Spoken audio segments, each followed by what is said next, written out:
Oh. In my fledgling channel, this is the first video that I have that's inspired by comments from this video right here on Clik Valves. I made the assertion that under normal cycling operating conditions for consumers, there is no appreciable difference in flow between a Clik valve and a Presta valve. I got a few, let's call it nasty comments about this in the original video. And fair enough, and I really appreciate those who have criticized me because as I look back at the video, I did not provide enough conclusive evidence. But really, if you think about it, everyone else that's making the claim should provide some evidence that there is increased flows when you use a Clik valve, specifically the manufacturer that provides nothing to back up their claims. And then as I watch recently videos by The Path Less Pedaled, Cycling Unboxed, and Hambini, they make those claims again. But once again, no evidence. I can do better as a result of those comments, so I'm going to give you a few more tests today and demonstrations to prove my point about Clik valve flows. As always, any video I reference in this video is in the description down below. If we go onto the Clik website, you're going to see that it's push on, pull off. Fantastic. But this 1.5 or 150% the flow, that's where I might have an issue with some marketing. There's also a lot of advantages for sport-oriented riders as well. So you have more airflow through the new valve, 40% more than from the Presta valve. 40% more. Schwalbe, and notice I'm pronouncing it right, has got a winner here. If I do a search of Clik valve higher flow rates, I get this. Apparently, Clik is even better than their licensed Schwalbe product because it's 50% higher airflow, not 150% better or 40%. The big ball around there. So the flow rate through here is typically much higher than it is from this. I guess, I haven't done a scientific test on this, it's about 25 to 30% more. You're correct. You haven't done a scientific test. I'm not sure if anyone has. There's no evidence.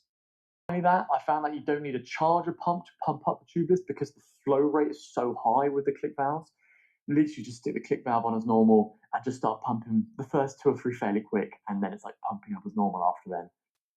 Okay, no science here really, just personal experience. So initially what I did was I took Laura's bike, I swapped out the Presta valve and put in the Clik valve, easy peasy, and then I used the Lezyne floor pump. The tire is a 650B by 50, and it took only 19 strokes to get it to 30 PSI, which I think is pretty good. I then deflated that tire, put the Presta valve core back in, and tested it against my regular floor pump. To get it to 30 PSI, it took about 30 pumps, and I felt considerably more resistance getting it to pressure. I feel like the claim that Clik valve allows more air throughput is actually true, and it is noticeable. Fewer strokes. You'd have to test them with the same pump, not different pumps. Sorry. For me, I do see the advantages in the increased airflow, the ease of use. I could just keep going on, but I'm not going to. You get the point. Any good politician or marketer knows if it's said enough times, people will start believing it's true. The bulk of this video, which I put time-stamped, is me either doing tests or demonstration to either prove or deny the theory that Clik valves have 40 to 50% more flow than a Presta valve.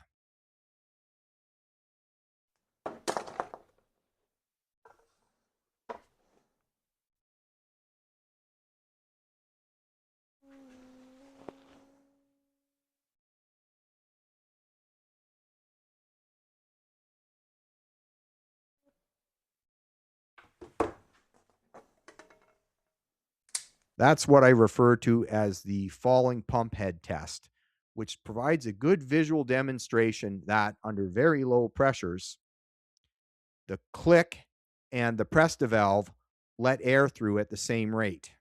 That was in the initial video, and that's what sparked all the comments. To improve on the falling pump head test, what I did was using this 2.6 gallon tank with a pressure gauge hooked up, and this is the pressure in the tank before the fitting, I emptied the tank from 70 to 5 psi with this valve stem with a Presta core in there, then the same valve stem with a Clik core in it, and finally with nothing obstructing it. Here's the overall results. The bottom line is, depending on how you do the math, there's a 6 to 13% difference in favor of the Clik valve. A consumer would not notice this. The second tests used your standard park inflator with, right here we've got the Clik valve or the Presta head or the Schrader head inflator.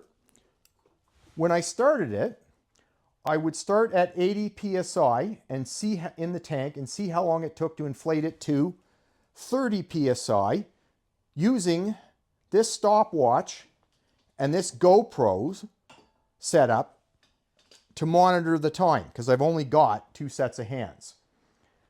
I tried it on a rim-packed Clik valve tubeless valve setup, the identical rim-pack valve with a Presta in it, and this sort of custom Schrader tubeless valve assembly. And the same Schrader tubeless valve assembly with everything taken out of it was epoxied to this gauge. So this gauge measures the true pressure in the tire. Here is one of the Presta tests.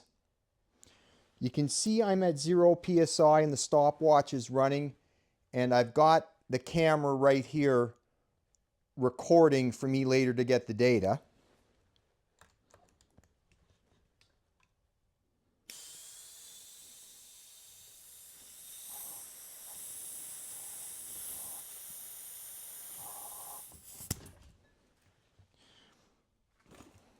Little bit of leakage there, but that's how long it took me to inflate it with the Presta. When I put in the Clik adapter, I have to loosen the head off slightly on the park tool.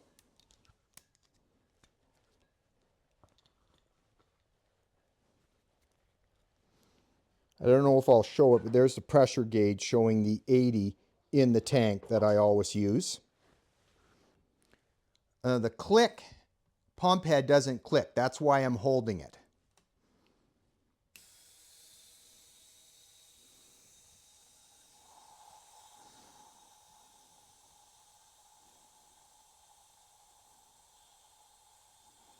Voila.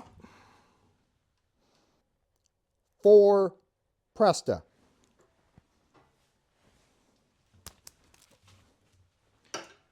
I have to tighten this up, back up a little bit.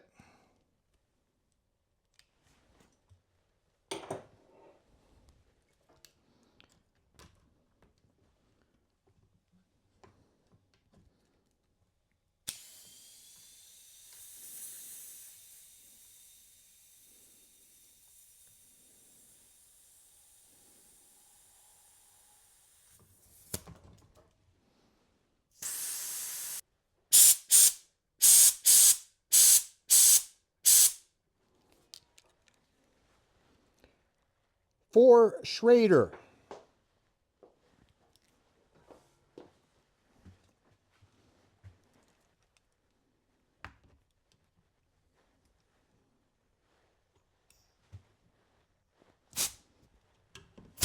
Oops. Just a second. What's going on wrong? Oh, dumbass. I used the wrong head. there's no real air in there.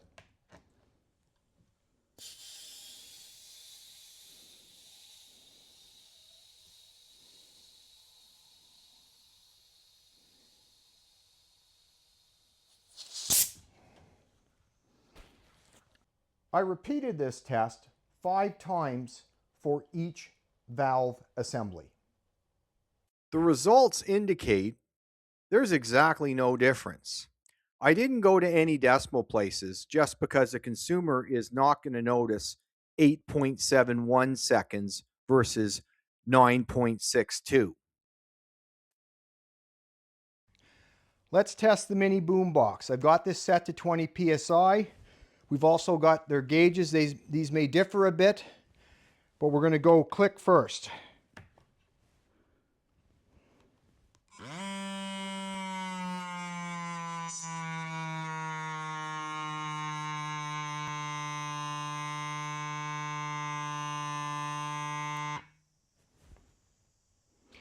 Fini, 20 psi. Now let's try Presta.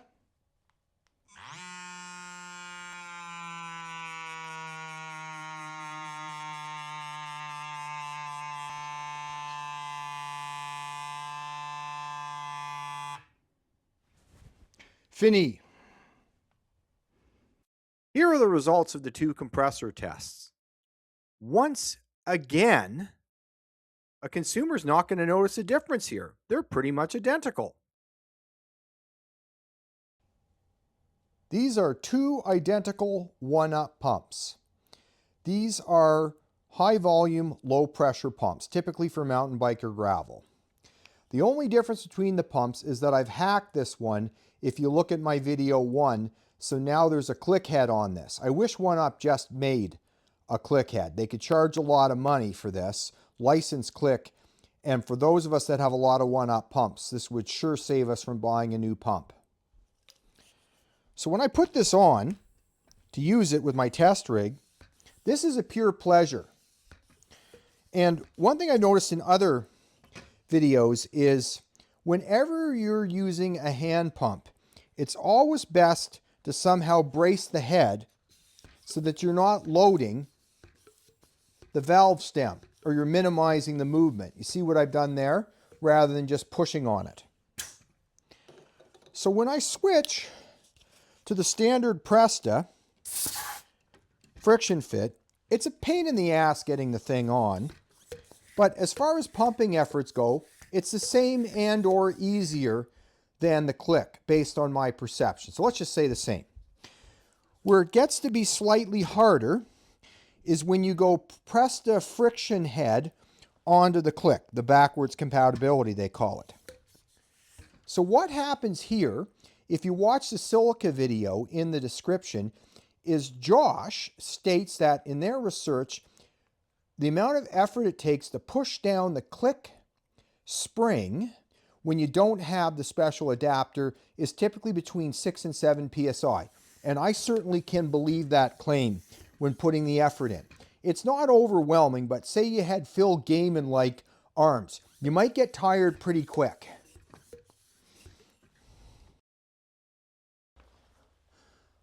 I'm going to do 2 simulations here of seating a tire. The first one is going to be with this NARXC wheel with a 2.4 forecaster on it. The first step is for me to take and put the tire in the center channel all the way around. So know where it's touching the bead. Then I'm just going to quickly check and make sure that the valve stem exit is within the beads of the tire so air doesn't just escape to the atmosphere.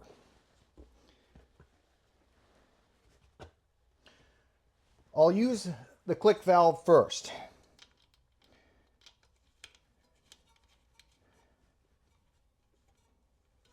Hand tight.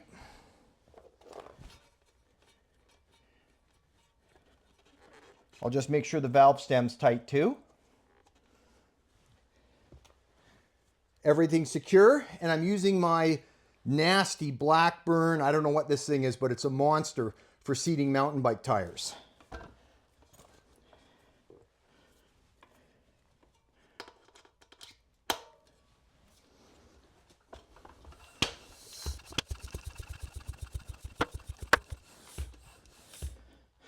And there's 30 PSI. No problem. The next step is for me to remove the click valve.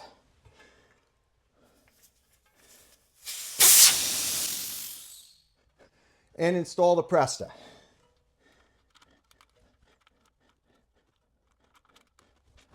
Take the bead back off. Now, while I'm doing this, I'll mention that I actually did this test yesterday 5 times on this with the same result as you're going to see hopefully now. Okay, so everything's off. Same position. Click valve adapter off.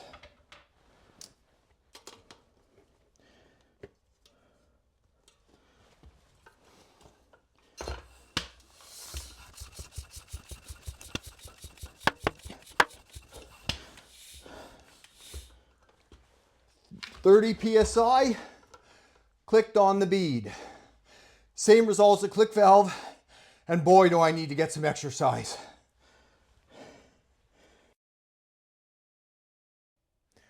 Claims in the videos I've discussed always describe a whoosh, bang.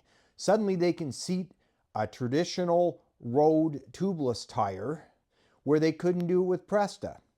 I mean, I can't test every tire and rim combination, but on top of the mountain bike one I just did, let's do a test with road. This is the tire setup I had in a previous video on tire levers.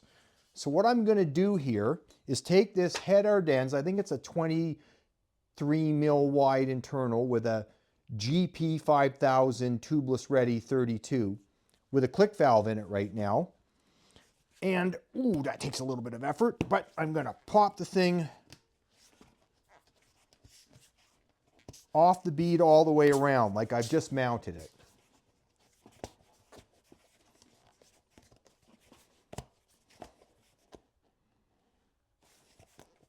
This has got that Stan's Tesla tape or whatever. I hate this stuff.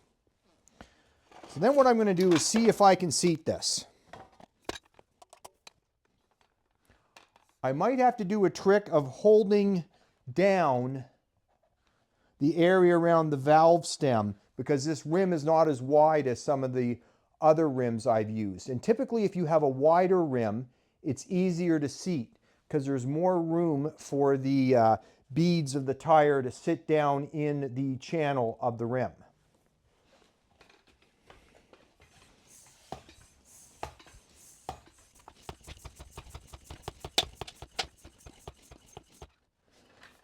That's 70 PSI, easy peasy, sealed, no problem, popped on.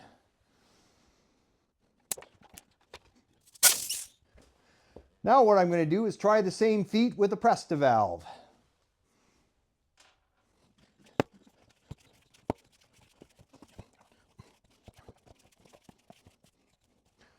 Once again, I've taken the tire off of the bead all the way around and knocked it down into the center channel.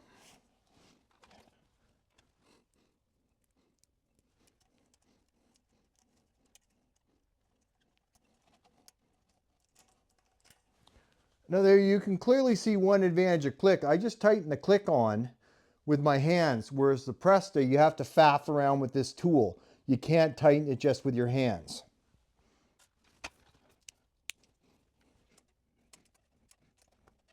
Okay, let's give her a try.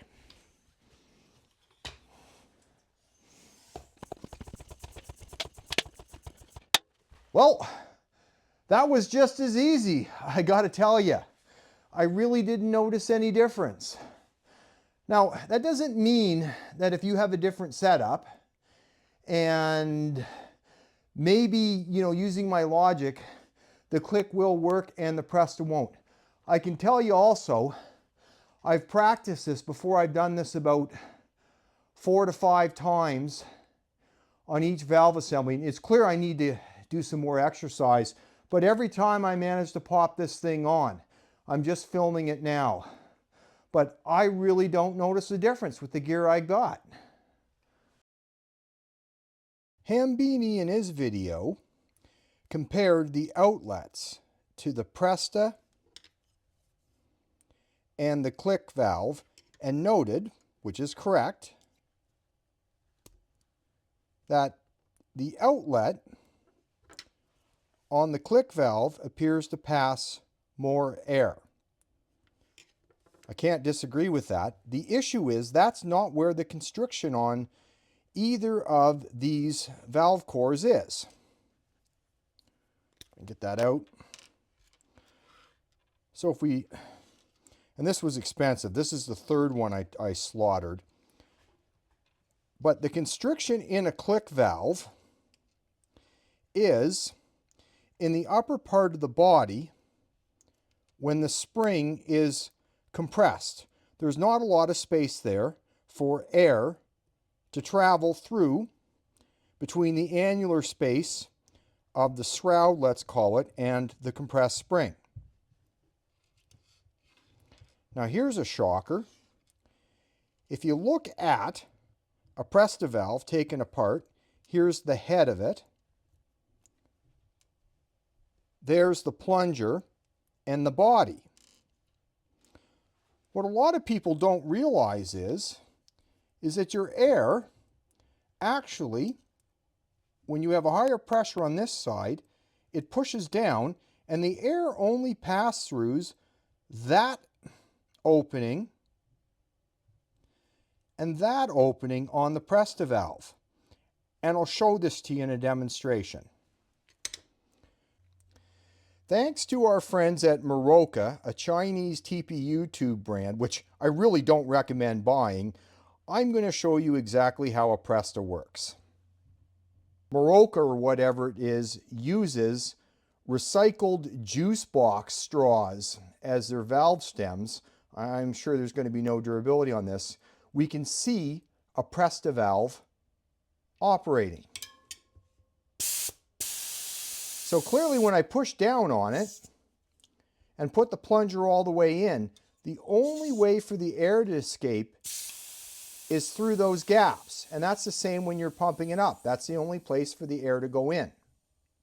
Let's see what the Presta does with a mini boom box hooked up to it.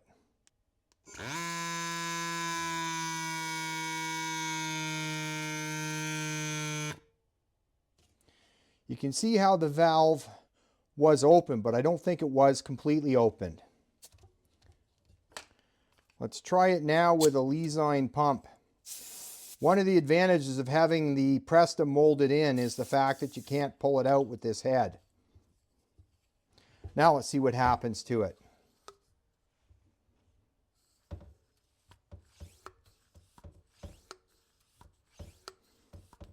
So you can see every time I put a pump stroke in there, it opens. Then the air pressure shuts it as I'm getting more air when I'm pulling back the stroke. Now that I've shown you how these valves work, I'm going to take an attempt at hypothesizing what they're claiming. Maybe during the initial few strokes, a Presta valve may be bound up slightly with the plunger sticking against the valve body.